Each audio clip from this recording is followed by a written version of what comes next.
Nós vamos agora conversar com o médico do sono, Cícero Alves. Ele vai falar sobre os riscos do ronco e também da apneia, do sono para a saúde do homem. Então eu quero muito chamar a sua atenção. Inclusive foi um pedido de um telespectador para que a gente falasse sobre esse assunto. A gente já falou algumas vezes, mas é necessário que a gente fale mais e mais. E nós vamos agora ao vivo, porque ele está pelo Zoom e não está no país. E é com ele que a gente fala agora. Tudo bem, doutor? É um prazer estar falando com você. Tá tudo bem por aí? Onde é que você está nesse exato momento? Bom dia, Vanusa. Bom dia a todos os telespectadores. Eu estou falando direto de Barcelona. Estou aqui a estudos, fazendo curso. Mas é um prazer sempre estar poder contribuir aí com a informação para o nosso público. Doutor, eu estou muito feliz e perguntei justamente porque eu queria que você passasse informações para quem está em casa assistindo o nosso programa, porque estes grandes profissionais, como esse grande especialista, que é o nosso querido Cícero Alves, representa muito bem o nosso estado do Piauí, é referência quando o assunto é saúde e é um grande profissional. Então, está fora do país, trazendo mais riquezas para dentro do nosso estado, já que temos os melhores profissionais de saúde aqui dentro do nosso estado do Piauí. É por isso que nós que fazemos o Bom Dia não podemos deixar escapar. Mesmo longe, a gente busca e olha só, um grande profissional que nesse exato momento nos dá essa entrevista. Doutor, neste ano de 2022... principalmente aqui no nosso programa no Bom Dia, começamos muito bem o mês de novembro, não só querendo falar de câncer de próstata, mas querendo alertar sobre os homens para que eles busquem mais saúde para suas vidas e que a gente tenha mais parceiros saudáveis. E é claro que quando a gente tem o exemplo do pai, esse exemplo vai para o filho. E esse exemplo vai para os demais. Então, nós temos uma geração totalmente a par de uma saúde diferenciada, uma geração que vai se cuidar mais ainda da sua saúde. E segundo a Associação Brasileira do Sono, estima-se que 24% dos homens roncam e o índice chega a 60% depois dos 60 anos. E é um alerta que a gente tem que começar logo da infância, da juventude, para não chegar nessa fase da terceira idade, depois que já se viveu tanto e se perdeu tanto da saúde, né, doutor? Sem dúvida. Eu acho que esse tema é mais do que atual. Aproveitando o novembro azul que a gente está vivendo, as doenças do sono, elas acometem tanto homens como mulheres, mas a parte respiratória do sono, e aí inclui-se principalmente os roncos e a apneia do sono, são muito mais comuns no sexo masculino do que no sexo feminino. A gente poderia arredondar essa conta que 1/3 pelo menos dos homens roncam, e a partir do momento em que você, com a progressão da idade, essa quantidade, esse percentual de homens roncadores e provavelmente com apneia aumenta cada vez mais. Doutor, o que me preocupa nessas porcentagens é que muitas vezes se encontra mais mulheres para estar presente na hora de uma pesquisa do que os próprios homens. Então, acaba de uma certa forma a gente percebendo que dentro de um país, de um estado, muitos homens deixam de dar essa entrevista, muitos homens deixam de participar, na verdade, uma entrevista como essa, e a gente acaba sabendo que tem muito mais porcentagem por aí de homens não cuidando da saúde. Mas o que é isso tudo? Um alerta e, obviamente, um chamado para a prevenção. A gente tem percebido que jovens, pessoas bem mais jovens, também têm sofrido com essa questão do ronco, né? Sim, sim. Os roncos, eles são causados, os roncos, e aí eu vou falar doenças respiratórias do sono, e todas as vezes que eu me referi a doenças respiratórias do sono, eu estou incluindo os roncos e a apneia, porque elas fazem parte de um mesmo espectro. As doenças respiratórias do sono, elas são muito mais comuns no sexo masculino, pioram com a progressão da idade, pioram com o ganho de peso, pioram com o sedentarismo, e tem também um perfil familiar, um perfil genético muito importante. Eu, na minha prática diária, eu utilizo alguns questionários que predizem a probabilidade de uma pessoa ter ou não a apneia do sono. São 8 perguntas simples, e entre essas 8 perguntas, o sexo masculino conta positivamente, ou seja, é um fator a mais. A idade superior a 60 anos é um fator a mais, e um índice de massa corporal maior do que 35 também, ou seja, uma obesidade grau 2. Por que eu estou falando isso?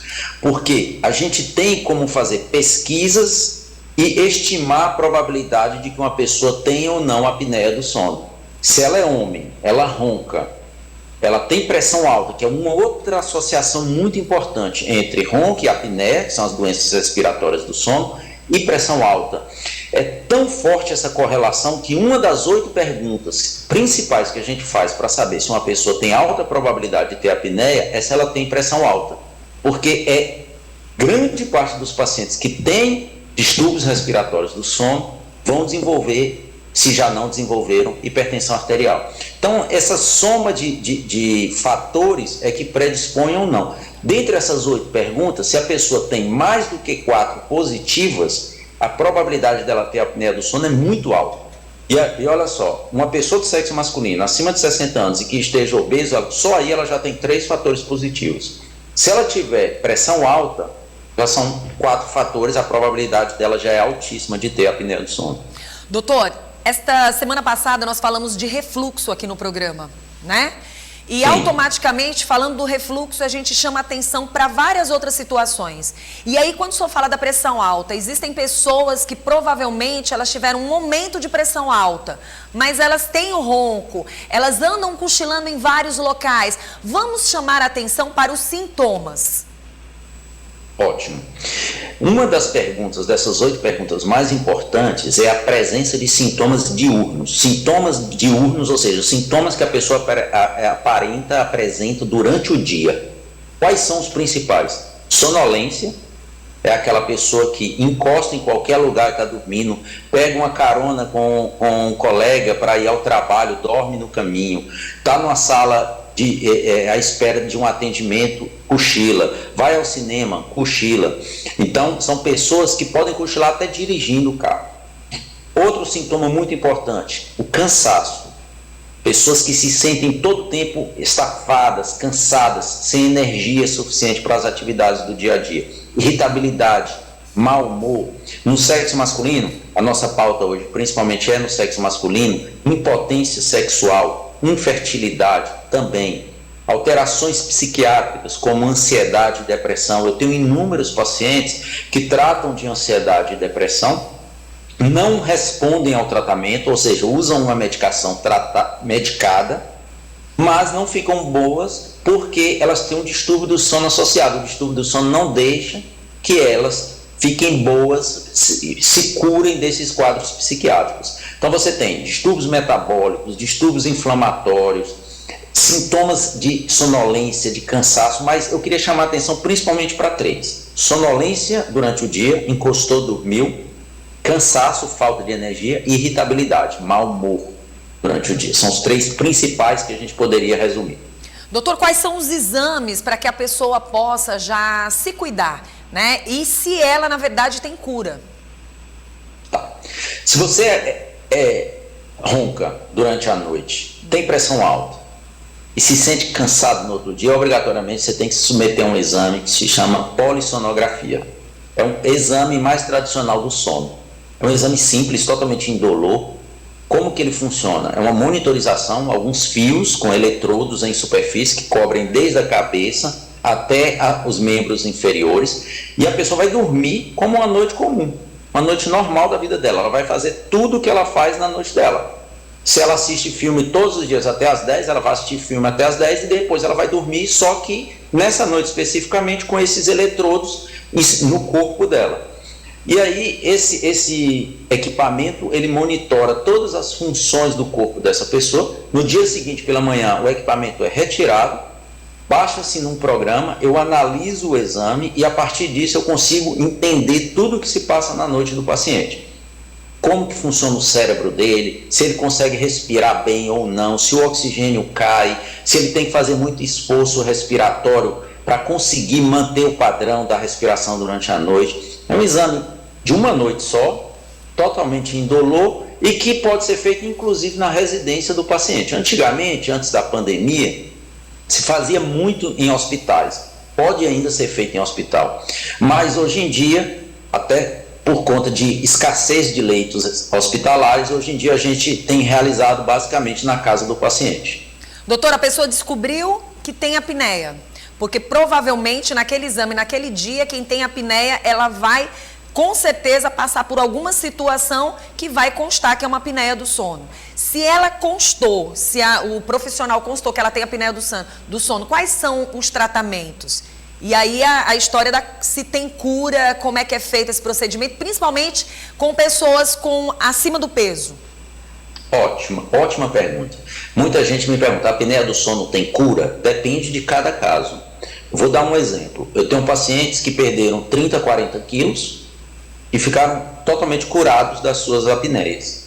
Ou seja, existe uma proporção, a cada 10% de peso que a pessoa perde, a apneia que ela tem cai aproximadamente 1/3. Então vamos imaginar uma pessoa que tem 100 quilos e que perdeu 10% do seu peso, 10 quilos, ela baixou de 100 para 90.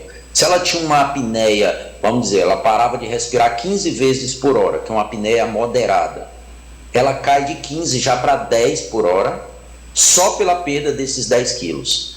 Lembrando que o normal é até 5 por hora, ela tinha 15, só o fato de perder esses 10 quilos, ela já caiu de 15 para 10. Ou seja, pacientes que têm literalmente peso para queimar, gordura para queimar, como a gente fala, esses pacientes podem ficar curados. Alguns pacientes que têm um tipo de anatomia, de estrutura da faringe, que é a parte de dentro da garganta, podem ser submetidos a tratamento cirúrgico e também podem ficar bons.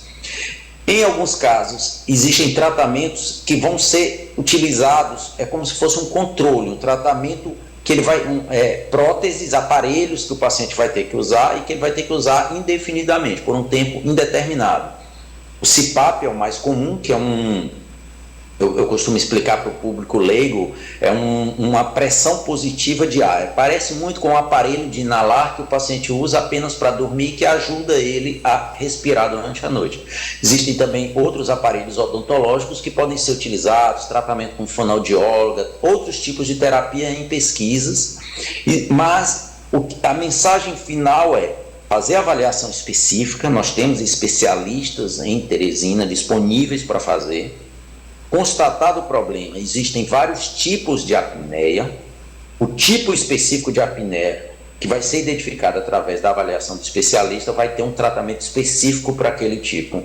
E o lado bom é que, tratando a apneia, todas as consequências danosas da apneia tendem a melhorar ou até mesmo desaparecer. Se você desenvolver uma pressão alta em virtude da tua apneia, tratou a apneia, a tendência é que a sua pressão alta melhore. Alguns pacientes podem, inclusive, deixar de tomar remédio para pressão alta. Tinha impotência sexual por apneia, tratou a apneia, a tendência é ficar bom da impotência sexual. Tinha um quadro depressivo ou um quadro de ansiedade em virtude da tua apneia, também tem como melhorar ou reverter. Enfim, a apneia tem tratamento, em alguns casos cura, mas pelo menos nos casos que não tem cura, tem tratamento. Doutor, simplesmente deu todas as informações que a gente precisava e é claro que a gente quer também um alerta relacionado aos inimigos dessa apneia, aos inimigos dos homens que estão assistindo o nosso programa, apesar de que todos os profissionais falam, mas esse reforço se faz necessário, né? Que são bebidas alcoólicas, que é o próprio cigarro. Gostaria que o senhor desse uma reforçada nesse assunto. Olha, a apneia, eu costumo dizer que ninguém tem apneia por um motivo só. Geralmente, um somatório de fatores faz com que a gente possa desenvolver a apneia no decorrer da nossa vida. Eu diria que uma alimentação balanceada, prática regular de atividade física, né, são fatores super importantes. Controlar o seu peso, ter uma alimentação em que você evitar alimentar-se muito próximo da hora de dormir, porque existe uma associação muito forte também entre refluxo e apneia do sono. Você comentou anteriormente sobre o refluxo. A posição de dormir, se você ronca, a posição que mais predispõe ao ronco é o decúbito dorsal, dormir com a barriga para cima. Então evite, se possível, se não tiver nenhuma contraindicação, essa posição. Se você puder dormir com a posição de barriga para baixo ou em decúbito lateral esquerdo, virado para o lado esquerdo, são as duas posições que mais protegem da apneia. Barriga para cima ou virado para o lado esquerdo. Evitar bebidas alcoólicas, evitar medicações que são relaxantes da musculatura. Lembrar que a apneia, é uma falha do músculo da garganta, do músculo da faringe. Se eu relaxo a musculatura da faringe, eu tendo a ter mais roncos e mais apneia. O que relaxa a musculatura da faringe? Álcool e medicações que são relaxantes musculares, como as medicações tarja preta, como alguns relaxantes musculares que a gente usa para quaisquer problemas musculares que a gente possa apresentar. Eu acho que essas são as dicas gerais, e qualquer coisa a gente tem um Instagram também que eles podem seguir, a gente está à disposição para tirar mais dúvidas. Doutora, a gente quer primeiro agradecer a sua disponibilidade aí em Barcelona, em conversar com a gente, em trazer esses esclarecimentos importantes, valiosíssimos, e dizer que a gente te espera para que você traga novas oportunidades de cuidar da saúde do nosso povo piauiense, porque nós sabemos da sua capacidade profissional e sabemos que você está buscando mais ainda informações e necessidades para a nossa saúde, porque é tudo que nós queremos. Então, cada vez que a gente vê um piauiense maravilhoso, que tem credibilidade, que tem nome e que a gente sabe que já fez a vida e a saúde de muitas pessoas, a gente fica feliz de saber que você está do outro lado para trazer o melhor para o nosso estado do Piauí. Então, para a gente, o nosso muito obrigada, né? A você que é homem também, sei o quanto se cuida e cuida dos homens e de todas as mulheres, mas o nosso agradecimento de verdade por você nos prestar essa entrevista nesse horário que a gente sabe que não é nem um pouco fácil, principalmente fora do país. Então, muito obrigada de verdade ao doutor. O Instagram, quem quiser também manter contato, mais informações.